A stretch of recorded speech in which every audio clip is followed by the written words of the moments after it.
এখন তোমরা প্রশ্ন করো যে এত বড় আন্দোলন, এত বড় জোট, গোটা বাংলাদেশ আজ ঐক্যবদ্ধ, এই ঐক্যবদ্ধ বাংলাদেশের প্রধানমন্ত্রীকে এটা নিয়ে তোমাদের প্রশ্ন করতে পুতলা হয়ে দেখতে হয়। আমাদের এই জোটের মধ্যে সর্ববৃহৎ দল একটি আছে না নাই?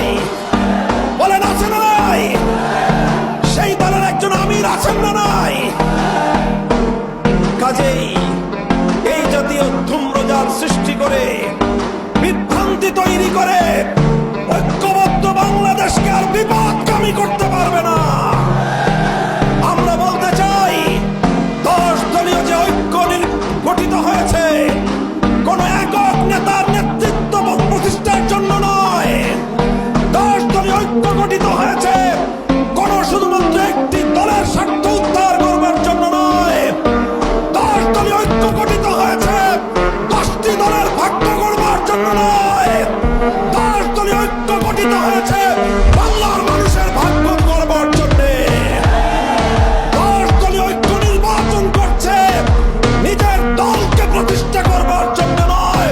10 দলীয় ঐক্য নির্বাচন করছে বাংলার মানুষের ভাগ্য পরিবর্তন করবার জন্য।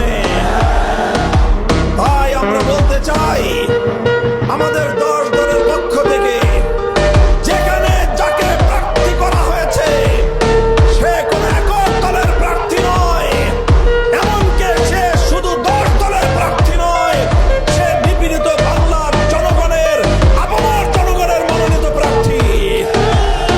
ডক্টর শফিকুল ইসলাম মাসুদ একটি অপার সম্ভাবনাময় মেধাবী মুখ। সে শুধু বাউফলের কৃতি সন্তান নয়, সে শুধু পটুয়াখালীর সন্তান নয়, সে আগামী বাংলাদেশের অন্যতম এক উজ্জ্বল নক্ষত্র।